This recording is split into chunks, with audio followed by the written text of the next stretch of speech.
Good evening, friends. You're listening to the True Crime Witch podcast, the podcast that takes you into everything murderous, mysterious, and downright macabre. This week, I'm bringing back a popular request. I'm going to be reading some more creepypastas. So get yourself comfy, get a drink, grab a snack, because it's about to get spooky.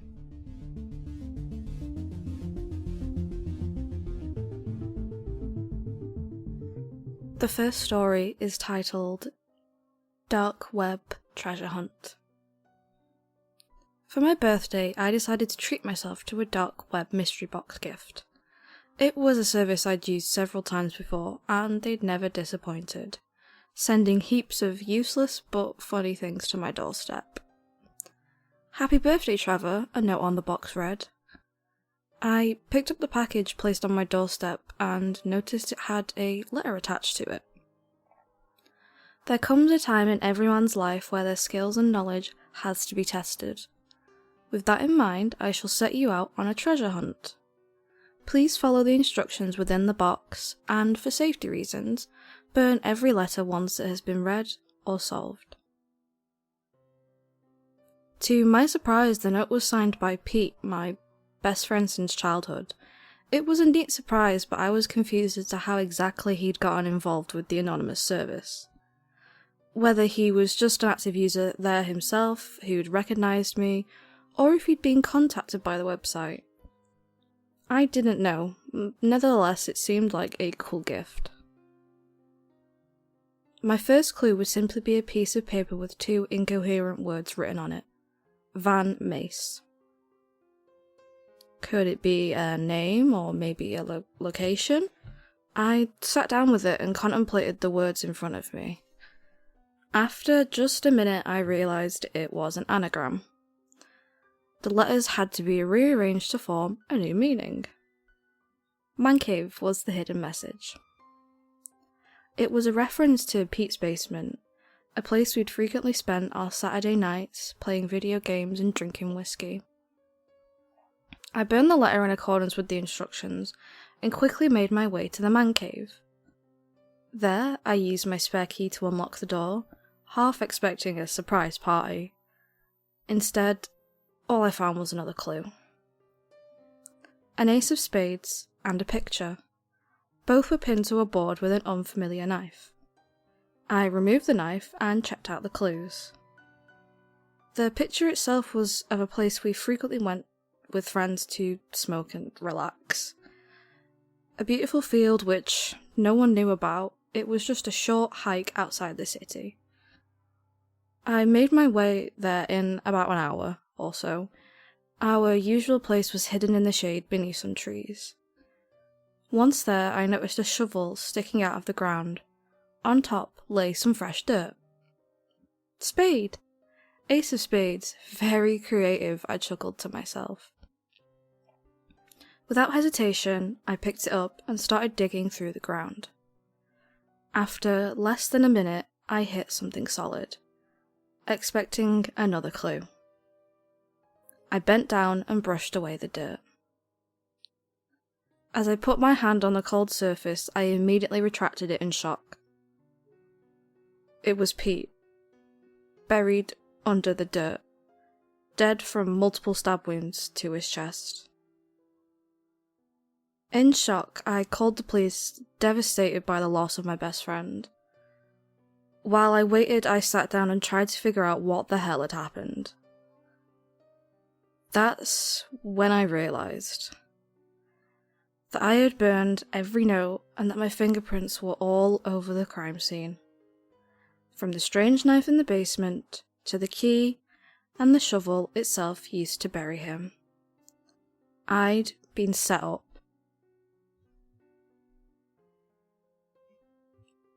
This next one is titled The Devil's Playground. My foot tapped eagerly on the floor of the internet cafe. I looked at the unattended laptop, then back at the counter. The laptop had been sitting there unlocked for over 10 minutes. It would be an easy sell, and I had bills to pay. As soon as the barista opened the double doors and disappeared into the kitchen, I went for it. Quickly packing up my belongings, I covered my head with the hood of my sweater and swiftly grabbed the laptop on my way out of the front door. My heart was pounding as I jammed the PC into my bag and began a brisk walk home. I couldn't help but feel paranoid, as if everyone's eyes were glued to me. I jogged up the stairs of my stoop, frantically typed in my door code, and hurried into the living room of my condo. I had done it. I was home free. Adrenaline continued to pump through my veins as I opened the laptop on my coffee table. I couldn't believe it. It was still unlocked. I pondered as to why someone would disable the lock screen and leave a laptop unchecked for 5 hours. At that moment, I felt like they kinda deserved to have it stolen. Still, I knew I had to cover my tracks. I placed a small piece of black tape over the webcam and searched the PC for any tracking or security software. I found nothing. After exploring the applications and hard drive, I concluded that everything seemed pretty basic for the most part. However, one icon in the bottom right-hand corner of the desktop caught my eye. It depicted an animated bright red demon holding a pitchfork. The text under the logo read, "The Devil's Playground." My curiosity piqued, and I opened it. An auto-filled login page appeared. XX Scarecrow XX, along with a password. I hit enter, and my eyes lit up. It was an absolute goldmine. A flood of endorphins washed over me as I browsed the content, like thousands of pirated movies, TV shows, games, and music. There were even films that were currently in theatres and premium TV shows with up-to-date episodes. They were all HD and the streams were flawless. I was in heaven. I went to the refrigerator, cracked open a beer, and basked in the euphoria of my incredible discovery. I had just discovered the proverbial mecca of pirated content. 5 beers later, I continued to rifle through the electronic wonderland and queued all of my favourite shows and films. The hours flew by. Eventually, one video intrigued my curiosity. It was at the bottom of every page I had visited, and the thumbnail portrayed the same devilish image in the icon. The description read, "Victoria," in bright pink lettering. As soon as I clicked it, a new window popped up and an image came into view. Immediately, I noticed it was a live stream video. The camera was pointed on a blue suede armchair in an otherwise empty white-walled room, lit by a single overhead fluorescent light. What happened next took me by total surprise. A beautiful woman entered the bright room. She wore a long, white silk robe covered in a pattern of golden flowers. Her jet black hair and red lipstick highlighted her breathtaking facial features. She sat in the armchair and stared at the camera as she spoke. "Who do we have here?" "My name is Victoria." I continued to watch, wondering if the video was pre-recorded or streaming in real time. "You must be shy, is that why you won't let me see you?" the woman said as her lips curved into a seductive smile. My heart pounded like a drum as I looked at the tape covering the lens of the laptop. A faint green light glowed beneath. She spoke again. "Maybe if I take this robe off, you'll lighten up a bit." Victoria got up from the chair and let the robe slide to her feet. My mouth dropped as I stared at her bare body. "So, are you going to let me see you now?" she said with a small laugh.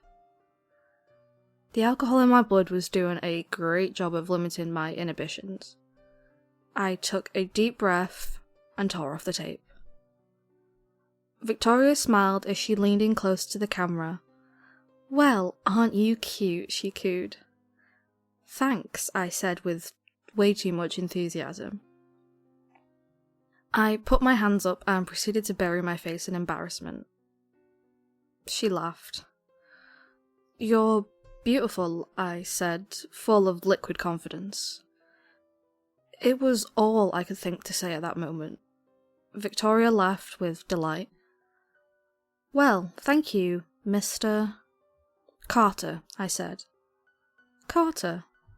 I like that, she said smoothly as she crossed her legs. Do you have a last name? Valentine, I barked like a trained dog. Tell me about yourself, Mr. Carter Valentine, Victoria whispered as she sat back down in the armchair. And I did. Between all of the beers, her seductive voice, and my inability to take her eyes off her naked, flawless body, I told her everything she asked for. My name, my age, where I lived, how I found her live stream, and much more. It all happened so fast, and before I knew it, Victoria got up, put her ivory robe back on, and walked back up to the camera. Her voice was no longer smooth and seductive. Thanks, Carter. We have everything we need. Also, it isn't very nice to take what isn't yours. She laughed menacingly as she turned off the camera. The video feed ended abruptly and the screen turned black. I started to panic at the realization of what had happened. Pacing around the room, I tried to assure myself that everything was totally fine. Paranoid questions raced through my mind. Why did I tell her all of that? It's fine, you'll be fine, right? Just then, I heard the familiar beeping of my door's keypad and deadbolt unlocked. My fight or flight kicked in, and my heart pounded. Fight. I quickly grabbed the nearest object as a makeshift weapon. Unfortunately, that object was a pillow. The door swung open, and to my relief, my roommate Dylan walked inside and eyed me curiously while I held the pillow like a baseball bat. Are you trying to have a pillow fight, dude? 'Cause I'm not partaking, Dylan said sarcastically as he trotted down the stairs to his basement bedroom. I dropped the pillow back on the couch, sat down, and laughed at myself for being so paranoid. The online encounter was bizarre, but I concluded that it couldn't have been much worse. Victoria didn't ask for my credit card or social security number. She knew my name, where I lived, and a few less important details. As my panicking subsided, figured I would relax and watch TV in my room. I went upstairs, closed the laptop, and set it on my nightstand. There was nothing on TV as usual. I went back to the laptop and decided to browse the plethora of videos on the newly discovered webpage. I clicked the devil's icon and logged in. That's when a new menu option caught my eye. It simply read, Fun. I wished I hadn't found it. As I clicked and browsed through the content, my stomach turned. The page was full of gruesome gore and torture videos. I didn't dare watch any of them. My Mecca had turned to hell. Disgusted, I closed the laptop once again. I decided I would anonymously drop the laptop with the police with instructions on how to access the preloaded dark web portal in the morning. It wasn't worth the easy money. My phone chimed. I looked at the screen and saw that I had a text from Dylan. God forbid he had to come upstairs for any reason. Dylan, hey, aren't you supposed to be dog-sitting or whatever? Shit, I said as I read the text. He was right. I promised our friends down the street that I would stay at their place this weekend and look after their dog. I quickly packed a few things, as well as the laptop, and walked over to their building. 4 a.m. I awoke to the sound of my cell phone chiming, and I had another text from Dylan. It just said, "Click the devil." A wave of confusion washed over me. Was he talking about the dark website I discovered today? If so, how did he know? I responded, "What?" Dylan. Tell anyone, and Dylan is dead. I quickly realised that this was not Dylan. I frantically grabbed the laptop and opened the webpage. There was a new ticker scrolling at the top of the page reading "Live, click now, live." I clicked the link and froze. It was another live stream video. The screen showed 2 huge metal cellar doors leading into the ground. The camera panned to the left. Dylan's horrified eyes met the camera. He was gagged and his hands were bound behind his back. 2 men in devil masks opened the cellar doors and 2 others prodded Dylan forward, down a flight of stairs leading straight into the ground. Whoever was filming followed closely behind as they led him down the descent into darkness. I reached my phone to call police. Just before I dialed, I remembered the ominous text warning me of the consequences. All I could do was watch. Dylan reached the bottom of the stairs, and I read the familiar words written in red above the threshold of the dark, underground facility. The Devil's Playground. Once again, the masked men pushed him forward down the hall. Horrifying sounds echoed throughout. Blood-curdling screams, drills, engines, and maniacal laughter. I was able to catch glimpses of the rooms through the small glass window of the doors as the camera passed by. Tears filled my eyes when I saw them. Horribly mangled bodies chained to the floor, and gore-splattered walls, and twitching bodies atop blood-stained operating tables. At one point, the camera passed the familiar white-walled room with the blue armchair from Victoria's livestream. Dylan was ushered inside a pitch-black room near the end of the hall and shackled to the stone floor. The door behind him was slammed shut, leaving the video feed in complete darkness. I started to hyperventilate. Dylan's sobs filled the room. A few moments later, glowing firelight slowly illuminated the area as torches were lit.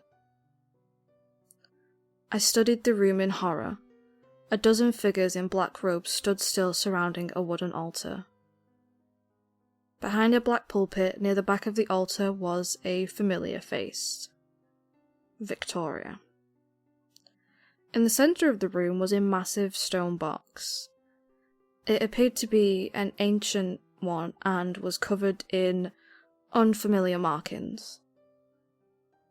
An unsettling thought came to mind, and I feared it would be Dylan's final resting place. The camera panned to Victoria as she looked down and began reading from a large book resting atop the pulpit. The unfamiliar Latin words rolled off her tongue as the hooded men around her whispered rapid, incoherent prayers.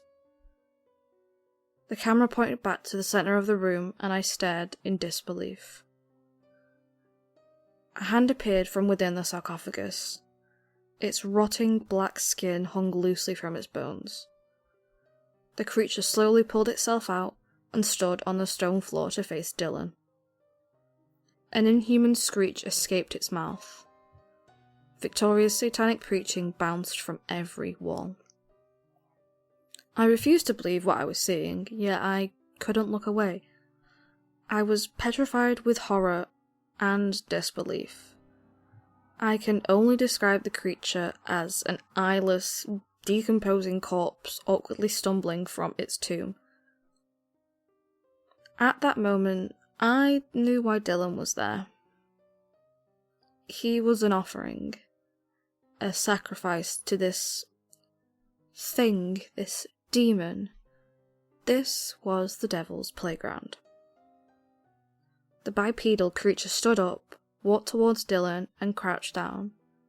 His sobs turned to screams, and the camera zoomed in. The reading and whispering had stopped. All eyes focused on the unfolding situation. After what I could only assume was the creature smelling him, it sunk its teeth into Dylan's neck and tore his flesh away. I retched. Blood pulsed from his open wound and he thrashed in agony. A few moments later, he was still. With impossible force, the demon pulled the shackles from the wall and dragged Dylan's lifeless body to the sarcophagus as the video feed cut out. I went for the laptop. I needed evidence to give to the police. I drove as fast as I could to the station. I slammed the laptop on the counter, frantically rambling about all that I had just seen. When a detective attempted to load the web page, it wouldn't work. It said, "User denied." It isn't very nice to take what isn't yours.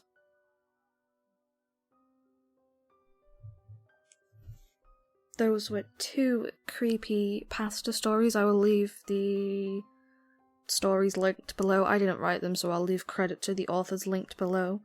As always, you can find me on Twitter, just at True Crime Witch. You can join our Facebook discussion group where we can discuss cases or other true crime goings on. We're nearing 200 members, so I would love to see you there. You can also find me on Instagram, just at True Crime Witch Pod. I'm on Patreon, basically any social media. Just have a gander, type in True Crime Witch and I'll pop up somewhere. And I will see you next week when I bring you a very mysterious case. So, stay safe, but most importantly, stay spooky.